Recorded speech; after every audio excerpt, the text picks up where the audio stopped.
Bonjour à toutes et à tous. Nous avons terminé l'équilibre du marché en concurrence pure et parfaite dans le court terme. Très brièvement, nous avons relevé que les prix d'équilibre sur ce marché de concurrence pure et parfaite est déterminé grâce à l'intervention d'un agent externe qui est fictif, qu'on a appelé commissaire-priseur. Ce commissaire-priseur va annoncer différents prix aux offreurs et aux demandeurs jusqu'à ce qu'il arrive à un prix unique qui va rendre les intentions d'achat et de vente de ces deux protagonistes de l'échange compatible. C'est à ce prix que l'échange va pouvoir se faire entre l'offre et la demande et ce prix est qualifié de prix d'équilibre. Nous avons vu également dans le chapitre précédent sur la maximisation du profit que les entreprises dans le court terme maximisent leur profit à partir du prix de rentabilité. C'est-à-dire qu'il faut absolument que ce prix d'équilibre qui vient de l'extérieur, qui est une donnée exogène qui va s'imposer à l'entreprise, eh bien, il faut que ce prix soit obligatoirement situé au-dessus du seuil de rentabilité qui correspond, je le rappelle, au minimum du coût moyen de court terme afin que les entreprises puissent réaliser des profits positifs. Quelle est l'implication de ce que je suis en train de dire sur l'équilibre du marché de concurrence pure et parfaite dans le long terme? Souvenez-vous que ce marché de concurrence pure et parfaite est un marché hypothétique qui se base obligatoirement sur 5 conditions, dont la transparence du marché et la fluidité du marché. Je vais commencer par la première hypothèse, à savoir la transparence du marché. Cette hypothèse stipule que l'information sur tout ce qui concerne ce marché, sur l'offre, la demande, les préférences, etc., est disponible et accessible à tout le monde. C'est-à-dire que l'information sur ce marché de concurrence pure et parfaite est gratuite et disponible à tous les acteurs du marché. Et la deuxième hypothèse, qui est la fluidité du marché, eh bien, elle stipule que l'entrée et la sortie de ce marché va se faire sans pour autant qu'il y ait ni des barrières à la sortie, ni de barrières à l'entrée. Tout acteur peut librement accéder à un marché, comme il peut également librement en sortir sans pour autant supporter de coûts à l'entrée ni de coûts à la sortie. Ces deux hypothèses vont avoir des implications fortes sur l'équilibre du marché de concurrence pure et parfaite dans le long terme. En effet, la transparence du marché fait que les entreprises potentielles, c'est-à-dire celles qui désirent pénétrer sur un marché, vont savoir que les entreprises déjà installées font des profits positifs dans le court terme. Ces profits positifs vont pousser ces entreprises à pénétrer sur ce marché librement, sans pour autant supporter de coûts à l'entrée, c'est-à-dire sans qu'il y ait de barrière à l'entrée, grâce à l'hypothèse de fluidité du marché. Nous pouvons dès lors constater que le nombre d'entreprises dans le long terme va augmenter justement en raison de ces super profits dégagés par les entreprises dans le court terme. Et c'est ce que nous allons voir tout au long de cette section qui porte sur l'équilibre du marché de CPP à long terme. Alors, par rapport à ce qu'on a vu dans le court terme, rien ne change dans la mesure où l'équilibre de long terme du marché est atteint à la rencontre de l'offre totale de long terme avec la demande totale. La demande totale est toujours égale à la somme des demandes individuelles DIP lorsque I varie de 1 à n, sachant que n est le nombre de consommateurs présents sur le marché, avec cette fonction de demande globale toujours décroissante pour un bien normal, donc D' de P inférieur à 0. Pour ce qui est de la fonction d'offre de long terme, elle est égale à la somme des M offres individuelles de long terme des M entreprises présentes, avec un petit changement par rapport à ce qu'on a vu dans le court terme, que je vais vous expliquer tout de suite. Mais avant, je vais dire que l'offre de long terme de P, elle est égale à la somme des offres individuelles au J de long terme, lorsque J varie de 1 à M, et étant donné que tous les processus d'ajustement ont eu lieu dans le court terme et que les entreprises ont maîtrisé leur technologie, ont parfaitement minimisé leurs coûts de production, eh bien, on va dire qu'elles vont toutes tendre par avoir la même fonction d'offre individuelle dans le long terme. C'est la raison pour laquelle, eh bien, dans le long terme, il suffit pour nous de déterminer la fonction d'offre individuelle d'une entreprise qui va représenter l'ensemble des entreprises de la branche et de la multiplier par le nombre d'entreprises pour aboutir à l'offre agrégée de long terme. D'accord? Et cette fonction d'offre de long terme est bien entendu fonction croissante, donc sa dérivée première par rapport à P est supérieure à zéro. Donc l'égalité entre l'offre de long terme et la demande va nous permettre de déterminer un prix d'équilibre du marché qu'on va noter P étoile. Et à ce prix d'équilibre, la quantité totale offerte dans le long terme est exactement égale à la quantité demandée. Voyons voir ce qui va arriver graphiquement. En fait, on va analyser l'impact de l'équilibre du marché de long terme sur une entreprise représentative de la branche. C'est ce que je vous ai expliqué à l'instant. Je vous ai dit que les fonctions d'offre de toutes les entreprises dans le long terme vont tendre à être homogènes. Elles vont toutes avoir la même fonction d'offre en raison justement du fait qu'elles vont toutes avoir le même comportement maximisateur de profit et minimisateur des coûts de production. Alors,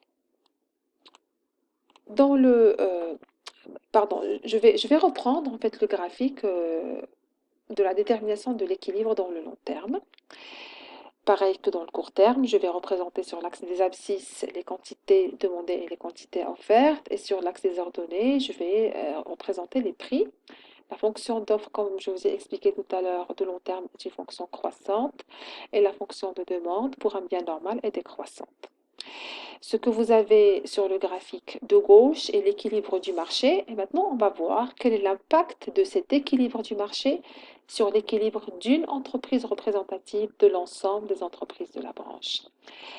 Je rappelle que les fonctions de coût marginal de long terme et de coût moyen de long terme sont identiques pour toutes les entreprises.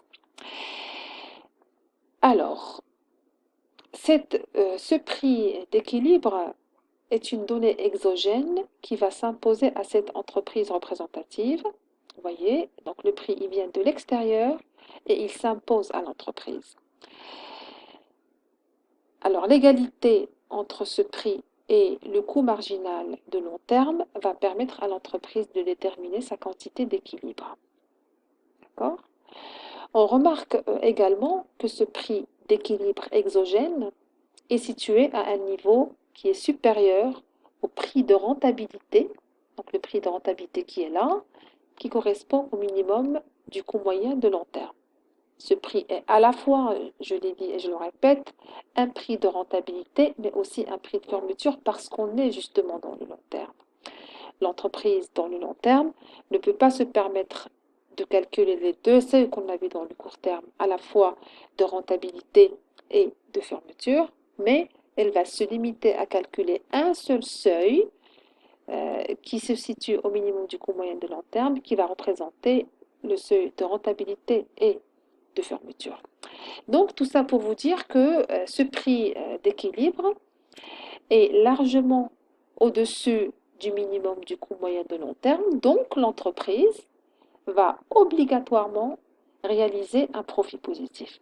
Ce prix va permettre à l'entreprise de faire un super profit qui va être égal à la différence entre la recette totale qui est représentée par cette surface et le coût total qui est représenté par cette surface. Et donc la différence entre la recette totale et le coût total va nous donner le profit. On va constater et dire que dans le long terme, voilà, si le prix du marché est situé au-dessus du minimum du coût moyen de long terme qui correspond au prix de rentabilité et de fermeture, l'entreprise représentative de l'ensemble de la branche va réussir à faire un profit positif. En raison des hypothèses dont je vous ai parlé tout à l'heure, les hypothèses de transparence et de fluidité du marché, d'autres entreprises potentielles qui désirent intégrer la branche seront informées de ces super profits. Qu'est-ce qui va arriver par la suite? Eh bien, en raison de l'hypothèse de fluidité, ces entreprises vont s'installer librement sur le marché et donc vont augmenter l'offre totale de long terme de la branche. La conséquence graphique, je vais vous montrer la conséquence graphiquement de ce processus d'installation. Je reprends mon graphique de tout à l'heure avec l'offre de long terme et la demande des consommateurs. Bien entendu, la demande ne change pas dans le long terme. Les mêmes consommateurs sont là pour consommer le bien en question. En revanche, le processus d'installation des entreprises va faire augmenter l'offre de la branche. Et vous savez que la fonction d'offre, ou bien que l'augmentation de la fonction, enfin de l'offre, pardon, va se manifester par un déplacement vers la droite de la courbe d'offre de long terme, comme vous voyez sur le graphique. Ce déplacement de la courbe d'offre va provoquer la détermination d'un nouveau prix d'équilibre P étoile 1 et d'une nouvelle quantité d'équilibre sur le marché. Si ce prix P1 étoile est supérieur au prix de fermeture des entreprises, eh bien, le processus d'installation va continuer encore et encore. C'est ce que je vous montre ici. Donc, nous avons un nouveau déplacement de la courbe d'offre de long terme suite à l'installation de nouvelles entreprises. Ce déplacement va impliquer un nouvel équilibre, P2 étoile, et une quantité d'équilibre, Y2 étoile. On va voir quel est l'impact de ce nouveau prix d'équilibre sur l'entreprise représentative. Eh bien, le processus d'installation dans la branche va continuer jusqu'à ce que le prix d'équilibre du marché annule les superprofits. C'est-à-dire, lorsque le prix du marché, qui vient de l'extérieur, va égaliser le minimum du coût moyen de long terme de l'entreprise représentative et de toutes les autres. Regardez bien avec moi ici. Donc, sur le graphique de droite, nous avons l'entreprise représentative après le processus d'installation des entreprises dans la branche. Nous constatons que le prix d'équilibre de long terme qui vient de l'extérieur se situe juste au niveau du seuil de fermeture qui correspond au minimum du coût moyen de long terme. Donc ici, la recette totale, qui est P fois Y, va être exactement égale au coût total, qui est aussi égal à la même surface. Donc forcément, le profit de l'entreprise représentative et de toutes les autres entreprises de la branche est nul à cause de ces processus d'installation de nouvelles entreprises dans la branche. Nous avons terminé l'équilibre du marché de concurrence pure et parfaite dans le long terme. Nous allons maintenant nous intéresser à une notion nouvelle qui est celle du surplus, du consommateur, du producteur et du surplus collectif. Je vous en parlerai lors d'une prochaine vidéo. Merci pour votre attention.